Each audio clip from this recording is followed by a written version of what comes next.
예, 여러분 안녕하십니까? 안녕하세요. 예, 혁명 21 대선 후보 황장수의 국민과에 대하 오늘 그 네 번째로 각계각층의 지금 국민들의 의견을 듣고 대담하는 순서를 가지게 되었습니다. 먼저 그 제 오른쪽에 김봉시 일제 피해자 연합회 대표이사 회장님이십니다. 나오셨습니다. 네, 김봉시입니다. 자, 그 옆에 그 이종민 미래공무원노조 위원장님 나오셨습니다. 네, 안녕하십니까. 이종민입니다. 자, 대구에서 올라오셨고요. 그 다음에 제 왼쪽으로는 그 MBC 탤런트 극회 운영위원장이신 김영석님 나오셨습니다. 전직 탤런트시고요. 인물이 훤하십니다. 유튜버 김영석 TV라는 유튜버도 운영하고 계십니다. 또 그 앞에는 구리에서 타일업을 하시는 이 서규민 혁명 21 당원 나오셨습니다. 예. 서규민이 아니고, 죄송합니다. 제가 그 붙인 서일범. 예, 아드님하고 같이 나왔는데 제가 아드님 이름을 불렀습니다.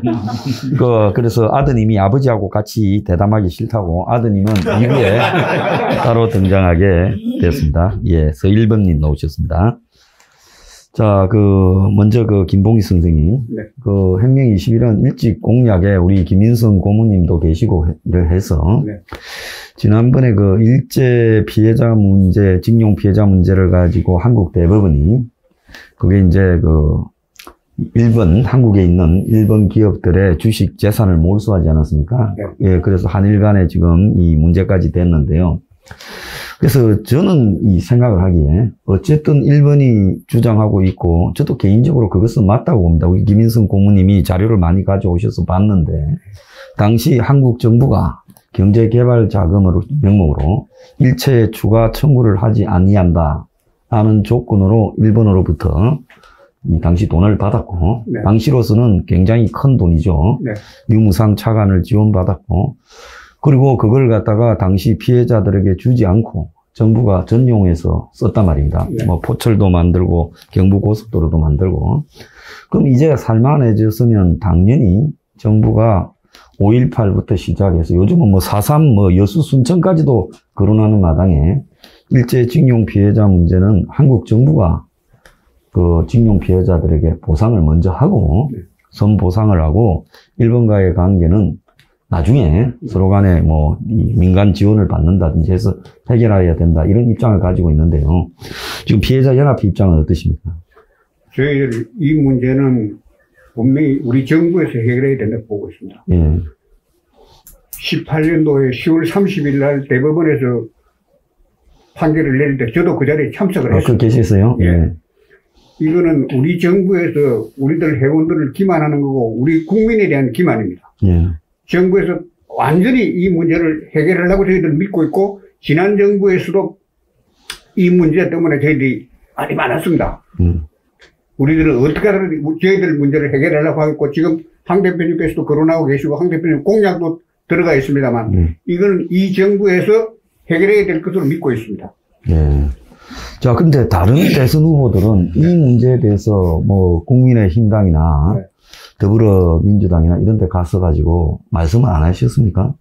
지금 조금씩 이제 문이 열리고 있는데 예. 지금 우리 회원들이 좀 실제로 나이가 좀 많으니까 좀 연세가 많으시죠. 고령이니까 어떤 방법 절차를 찾아야 될까 하고 있는데 저희들은 옆자리에 있는 김인성 고모님으로부터 저하고 깊이 있게 의논을 하고 또 우리 몇몇 임원들께서도 지금 수일간에 아마 황 대표님을 찾아오실 겁니다. 이 문제를 이 당에서 거론해갖고 성사될 수 있도록 믿고 있습니다. 예. 그래서 저희들 걸 뭘 주장하면 주택이나 임대료 같은 거는 뺏겨가지고 또 써먹기도 많이 하던데 동일 노동 동일 임금이나 근데 왜 이런 거는 안 뺏기고 있는지 제가 궁금합니다. 옆에 좀 자세히 또 말씀을 드리겠습니다. 예. 우리 이종민님은 대구에서 유치원, 공립 유치원 초, 중, 고등학교에 900여 명의 경비원, 환경미화원 분들이 학교에 과거에는 파견 근로로 이렇게 소속이 돼 있었는데 지난번에 이제 문재인이가 직고용을 한다고. 그래서 이 파견 근로 외주 고용을 갖다가 직고용으로 돌려서. 그래서 이제 그렇다면 직고용이 굉장히 생색을 많이 냈지 않습니까? 자신의 업적처럼요. 네. 근데 과연 직고용된 사람들의 삶이 나아졌느냐라는 그런 부분에서 지금 전혀 이 조건이나 여건이 나아지지 않았다. 그래서 지금 이 교육청의 무기계약직으로 직고용돼 있는 그 900여 명을 대표해서 지금 이 노조를 만들었어요. 미래 공무원 노조라고. 이거는 이제 공무직입니다. 예, 공무직 노조. 예, 공무직이겠죠. 네네. 미래 공무직 노조인데 그 위원장 없이 독립 노조로 가고 계신 거죠. 예. 저 행령 21에서 단일 노조 활동은 적극 보장을 하되 정치 노조, 상급 노조 부분을 우리가 지금 필요 없다. 네. 오히려 단일 노조끼리의 협의체가 더 중요할 것 같다. 이런 주장도 하고 있거든요. 그런데 직고용이 되고 보수나 이 근무 여건, 복지 후생이 어떻게 됐습니까? 국민 앞에 좀 이야기를 해 주십시오. 지금 뭘 싸우고 계십니까? 예, 저희들 지금 2017년도 문재인 정부의 정규직 가이드라인에 의해서 2018년도 9월 1일자로 저희들이 교육청 소속으로 직고용 전환됐습니다. 전국이 다 동일하게 같이 됐습니다. 근데 이제 다른 시도 교육청은 거의 비슷합니다. 그런데 이제 저희들이 이제 대구를 이제 예를 들어서 말씀드리자면은 저희들이 이제 유치원, 초중, 고등학교에 당직 경비원 또 환경미화원 이런 명칭으로 인해서 저희들이 특별히 또 분리됐습니다. 특수운영직군이라고 직군을 또 분리해버렸습니다. 그건 또 따로 하시고. 예. 예. 지금 저희들이 이제 학교에 주로 대체를 보면 교직 공무원이 있고 교사들, 그 다음에 행정 공무원이 있습니다. 그렇게 행정실에서 교사들을 서포트하는 행정 공무원, 행정실이죠. 그 다음에 저희들이 이제 교육 공무직이라는 게 공무직. 그러니까 조리실에 근무하시는 분, 환경미 하시는 분, 근무하시는 분, 특수 교직원들을 서포트하는 부분들, 그런 부분들이 있는데, 그런 직종이 저희들이 한 37개 직종이 됩니다. 그분들 다 합치면 저희들 대구만 한 9,000여 분. 9,000명이니까, 예, 9,000명이 됩니다. 예. 그런데 이제 그분들하고 또 저희들하고 또 분리를 또 시켜가지고. 또 분리했어요. 예, 또 거기서 또 떼냈구나. 9,000명 중에서. 또 분리를 시켜서 이제 그 일반 직군들하고 또 차별을 두는 거예요. 예. 그래서 저희들은 지금 현재 용역 회사에 있을 때보다 조건이라든지 급여라든지 이런 게 전혀 나아진 게 없고 오히려 더 불리하다고 볼 수 있습니다. 왜 그러냐면은. 간섭이 심해졌습니까? 예? 간섭이 심해졌습니까? 예, 간섭도 심해지고 규제 규약이 더 심해졌죠. 예. 근데 이제 용역 회사에 있을 때는 그런 게 없었는데, 저희들이 이제 넘어오면서 이제 그런 규제나 규약이 더 심해지고, 또 일정 그때 용역 회사에 있을 때는 나이에 제한 없이 얼마든지 근무를 할 수가 있었습니다. 그리고 또 내가 이 학교가 싫으면 다른 학교도 갈 수가 있었습니다. 근데 지금은 정년이라는 걸 65세로 딱 만들고, 또 취업하는 연령도 50으로 딱 정해놨어요. 50 이상이 돼야지 또 공개 채용이 가능합니다. 결론적으로 15년밖에 근무를 못하게 돼가 있는 부분이고. 그럼 말씀은 드릴 게 무지무지하게 많습니다. 근데 시간이 어떻게 사례가 될지는 모르겠는데. 그래서 이제 저희들이 처음에 저희들이 용역에서 이제 정규직 전환으로 넘어올 때 조금이라도 저희들이 보탬이 될까 싶어서 사실은 민노총 소속 공공운수 노조에 속해서 저희들이 이제 교섭을 하고 업무 협의를 해서 이제 이렇게 넘어오게 됐습니다.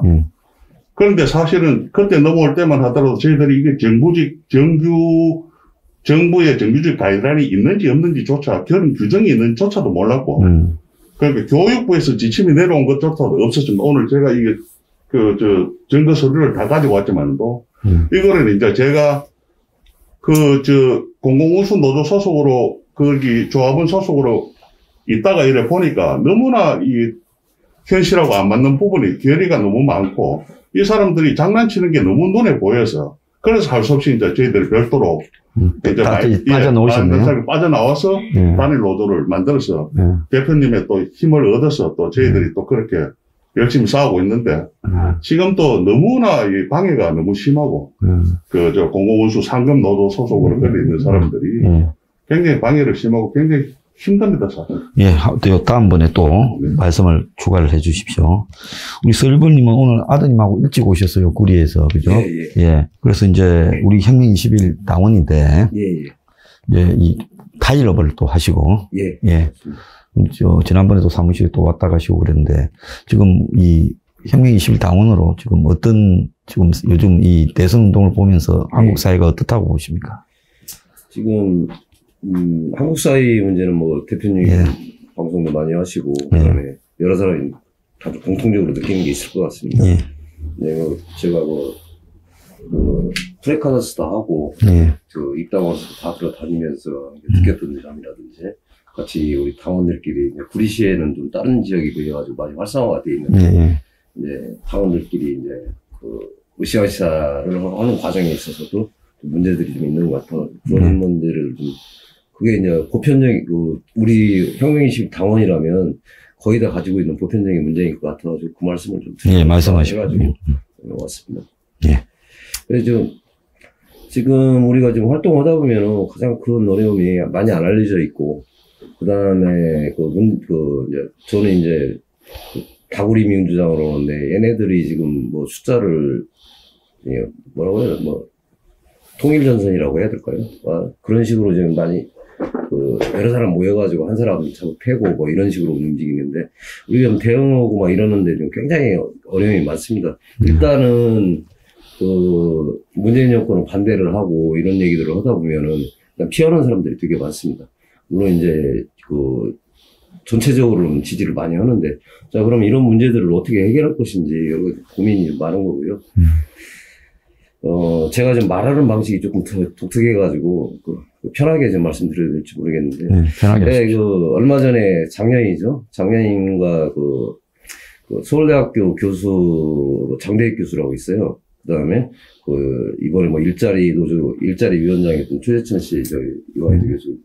이 양반이 진화론을 다시 왕관을 읽어봤습니다. 근데 그 대목 중에 하나가 이런 게 있어요. 대서양에 있는 어떤 섬에서 염소들이 유전적으로 거의 동일하거든요. 그 염소들을 육지로 데려와가지고 잘 보호하고, 이제 온실처럼 이렇게 안락하게 살게 했을 때, 그 유전적 다양성이 많이 분출이 되더라고요. 제가 왜 이 얘기를 하냐면, 그 전에는 참 착하고 어디 혼자 올 데 없었던 그런 사람들이 왜 문재인에 환호하고 악의 도구로 또는 선전선동의 도구로 스스로를 던질까? 나는 그런 부분들이 굉장히 힘들더라고요. 그래서 그러다 보니까 우리가 활동하는데 굉장히 힘이 많이 들거든요. 근데 제가 드리고 싶은 말씀은 어차피 그 사람들은 떼뭉쳐서 다니는 사람들이고 그런데 우리가 싸우다 보면은 힘든 싸움이겠지만 힘내서 이겨보자고 그런 말씀 드리고 싶어서 왔습니다. 그래서 좌파뿐만 아니라 이 우파 쪽에도 보면 몰입을 하면 정치를 명종을 해가지고 이제 거기에서 더 이상의 토론이나 설득이나 또 자기 각성이 거의 불가능한 사람들이 많아집니다. 그러니까 한국 정치가 후진성을 면치 못하는데 혁명 21이 좀 어려워도 그걸 계속 깨기 위해서 노력을 하는 과정이다. 그렇게 좀 이해를 해 주시고요. 우리 김봉시 회장님, 이 온갖 것들이 지금 이 압력단체로서 특별법을 제정하고 또 민주화 유공자, 5.18 유공자 이런 식으로 보상이 다 되고 있는데 일제시대 때 이제 끌려가서 피해를 봤다. 그전 부분을 가지고는 일제시대 때 식민지 살았던 사람이 다 피해봤다.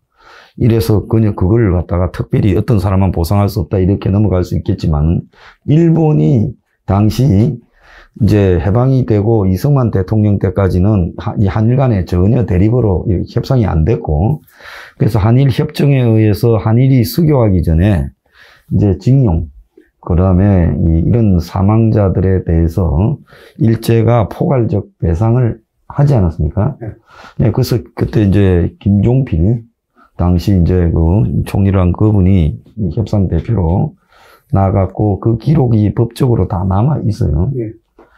그래서 그런데도 불구하고 다른 것보다 굉장히 명확한 부분인데 거기 보면 제가 그걸 다 읽어봤습니다. 보면 추가로 더 이상의 어떤 걸 청구하지 않겠다. 이걸로 완결된 걸로 본다. 한국 정부가 일본이 보니까 직접 징용 피해자들한테 나눠주면 안 되겠냐라고 물은 것도 나오더만요. 그러니까 한국 정부가 아니다. 우리가 알아서 하겠다라고 해서 그걸 갖다가 차단하고 그래가 줄 것처럼 갖고 가가 정부가 떼먹어버린 거예요. 그럼 월남전 때 갔던 사람들 월급도 정부가 좀 떼먹은 게 있지만, 그렇게 떼먹은 부분인데, 그러면 이거의 1차적인 문제는 한일 간의 문제가 아니라 정부가 삥땅을 한 문제 아닙니까? 맞습니다. 그렇게 연합회도 인식하고 계시죠, 그 예. 본질은. 전 우리 회원들은 예. 진짜 이거는 정부에서 우리 피해자들에게 당연히 보상을 해야 되고, 보상뿐만 아니라 거기에 준하는 다른 상여도 혜택을 줘야 됩니다. 예. 지금 우리 피해자들이 상당히 많은데, 약 직계 가족과 하면 약 한 300만 피해자들이 됩니다. 우리 정부에서.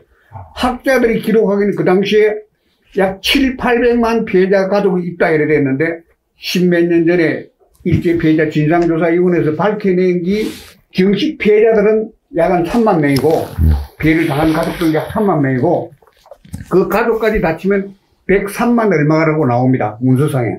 나오는데 이거는 우리 정부에서 분명히 보상을 해도 그 정부에서 대일 청구권 자금을 받아와갖고 포철이라든지 도로공사라든지 한전이라든지 농협이라든지 이 반개기업, 정부 반개기업은 전부 다 우리 거예요.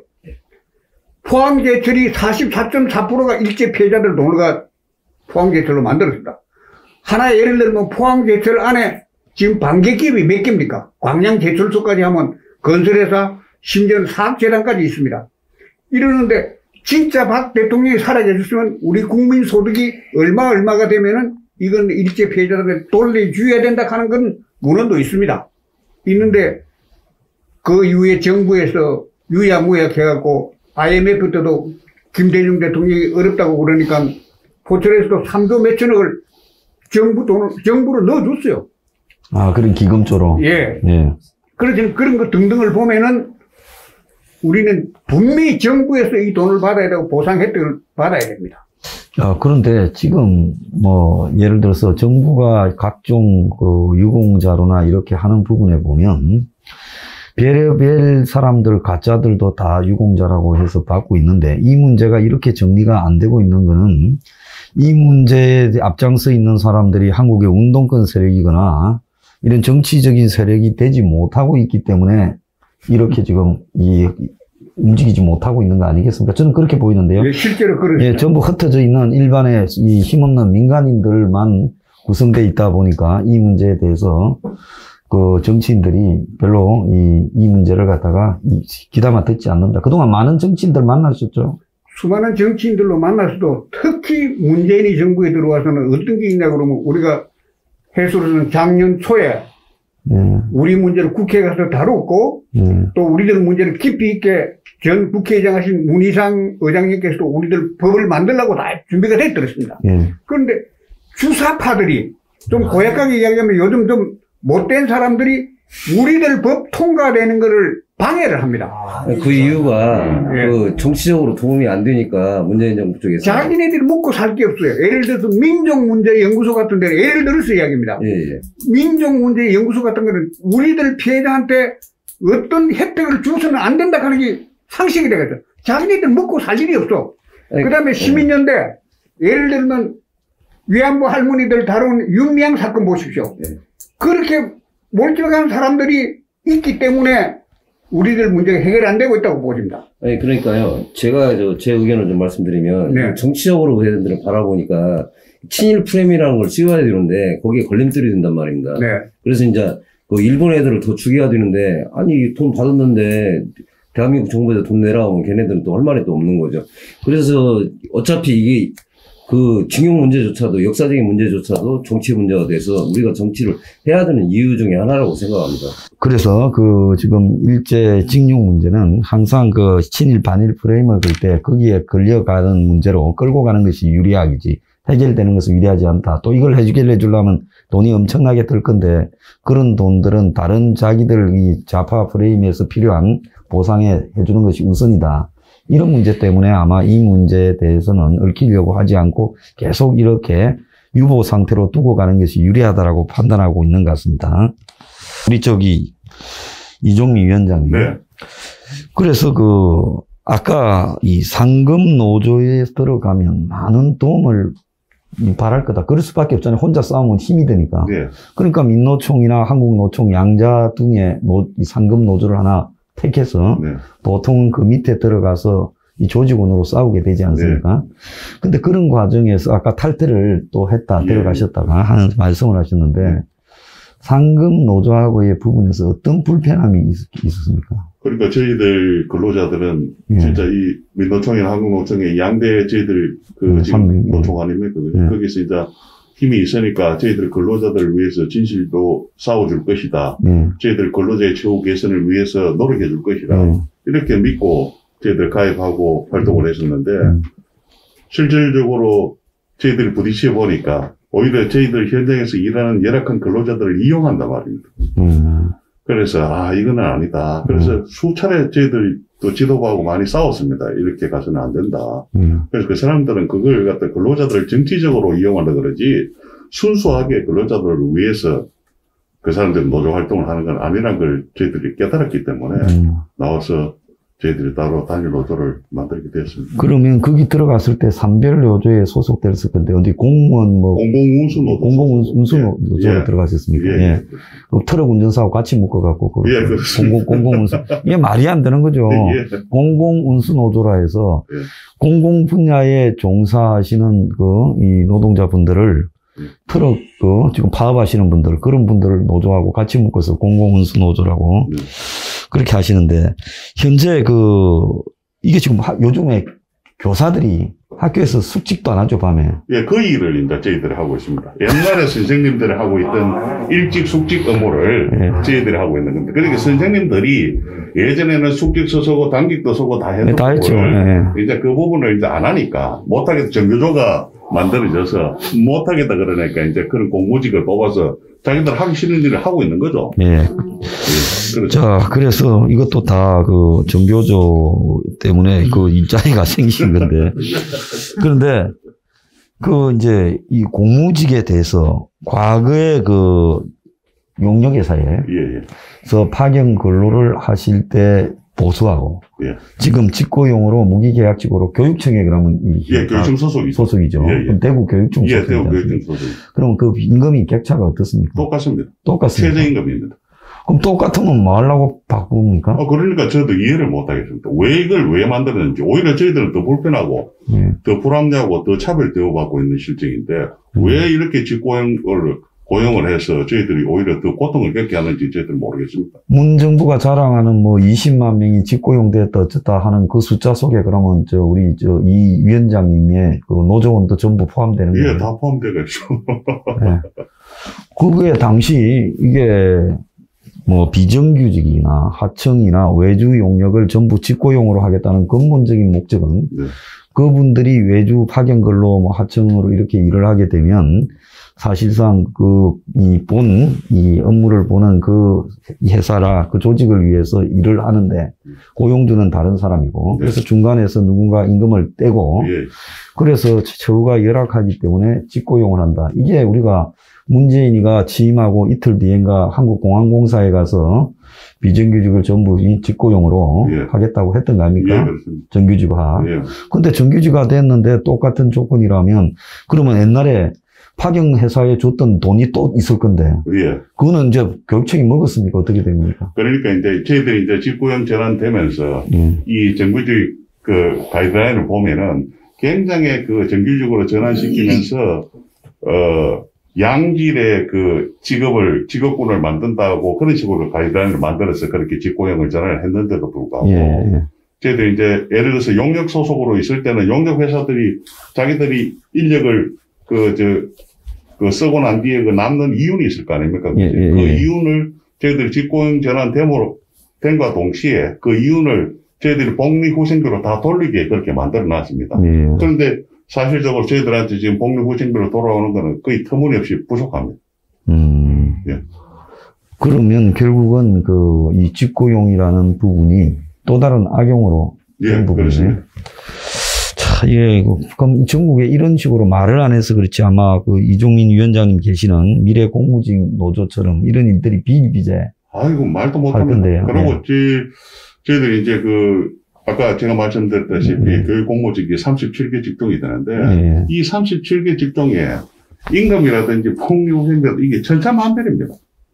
그러니까 결론적으로 말씀드리면 나중에 예를 들어서 임금 교섭 일에 들어가면 서로 이제 직군들끼리 서로 싸우게 만드는 거예요. 이게. 그러니까 한쪽 직군이 많이 받으면 한쪽 직군 작게 받을 수밖에 없으니까. 그렇게 하고, 지금 그 임금 규정도 보면 1유형, 2유형으로 나눠서, 1유형은 204만원 받고, 2유형은 184만원 받습니다. 그 기준이 도대체 뭐 어떻게 해서 만들어졌는지 제가 교육청에 질의를 하면은요, 거기에 대한 답변은 없습니다. 제가 하나 여쭤보면, 예.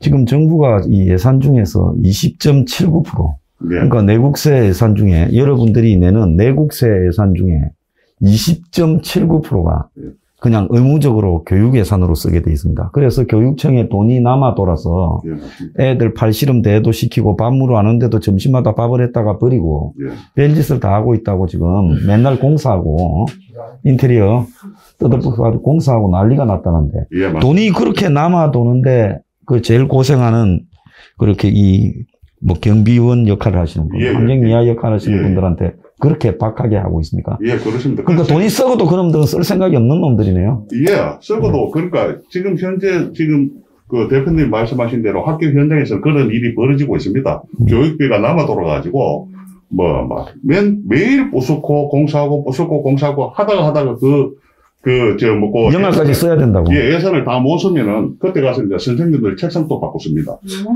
예? 컴퓨터 바꾸고, 책상 바꾸고. 책상 바꾸고, 다 바꾸고, 칠판 바꾸고, 그런 식으로 하면서, 저희들 같이 열악한 조건에서 근무하는 사람들의 그 근무 환경 개선이라든지 임금에 대한 노력은 전혀 하지 않고 있다는 거예요. 제가 이게 굉장히 악질적인 게, 악질적입니다. 돈이 없으면 못 주는 부분은 교육 예산이 국가에 워낙 작아가, 그거는 이해가 가지만은, 작년에 교육 예산이 60조가 넘었던 걸로 아는데요. 60조면요. 어마어마하죠. 예, 어마어마합니다. 그러니까 60조가 넘는 교육 예산을 쓰면서 지금 얼마 받습니까? 죄송합니다만. 저희들 184만원 받습니다. 아유. 정말 인간도 아닌 놈이네요. 그런데, 저희들 같은 경우, 당직 같은 경우에는 최저임금으로 이제 184만원을 받는데요. 이게 근무 조건을 제가 말씀드리겠습니다. 지금 저희들이 출근 시간이 오후 16시 20분입니다. 4시 20분에 출근해서 그 다음날 8시 20분에 퇴근합니다. 그러면 토탈 잡혀있는 시간이 16시간 잡혀있어요. 평일에요. 그러네요. 그러면 페이되는 시간은 몇 시간이냐? 7시간만 페이를 합니다. 나머지 시간 다 휴게 시간으로 빼버립니다. 와, 요즘. 돈을 주기 싫어서. 휴게 시간 다 빼버리죠. 그러면 그거는 주 52시간에도 예외가 적용되는 직종이겠네요? 주 57시간이죠. 감단적 근로자라 그래가지고. 예, 그래서 빼버렸죠. 빼버렸죠. 그러고 이제 또 더 불합리한 거는 감단적 근로자를 그렇게 소속시켜버려가지고 연장 근로 수당이라든지 주일 수당이 없습니다. 저희들은 금요일날 주말에 들어오면은요, 64시간 근무하고 퇴근합니다. 금, 토, 일. 일요일날 풀. 공휴일도 마찬가지고요. 토, 일. 그러면 24시간. 금요일날 16시간 하면, 그 다음날 나가니까, 월요일날 나가야 되니까, 64시간 있다가 됩니다. 자, 그럼 주일수당 없어. 연장 근로수당 없어. 왜 없느냐? 근로기준법 63조에 의해서, 감시적 단속자로, 분류가 되기 때문에 안 줘도 된다. 그 법적으로 그렇게 되어 있어요. 그러니까 경비직이나 이런 몇 가지 부분은 주휴수당이나 이런 거에서 주 52시간에서 예외를 한다고 해놓고는 그걸 악용해가지고 그런데 그러니까 이게 교육계가 애들 가르치는 가장 인간적인 조직이어야 될 건데 제일 저질이 지금 교육계다. 맞습니다. 이런 일이 벌어지고 있는데 국민들이 대부분 몰라요. 모릅니다. 이 사실을 알려야 되고요. 우리가 적극적으로 이런 부분을 알리기 위해서 노력하겠습니다.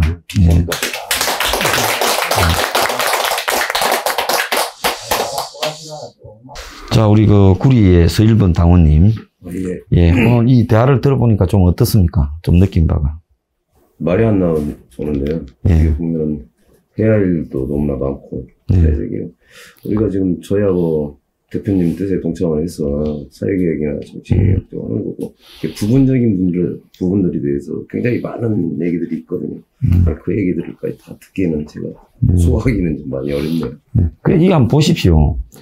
그러니까 곳곳이 엄청나게 썩어 있다라는 걸 지금 증명하는 거예요. 이 일제징용 피해자들을 지금 이걸 보상하지 않고 문때는 정권 온갖 걸 다 보상해 주면서 그 다음에 지금 직고용을 해가지고 비정규직을 정규직 한다고 선전을 해놓고는 184만 원을 받는 주휴수당과 그 다음에 이 연장수당이라든지 주말수당조차도 없이 저렇게 하는 부분. 자, 이런 것들이 지금 곳곳에 다 썩어 있다. 근데 정치인이 이런 일을 말하지 않습니다. 왜?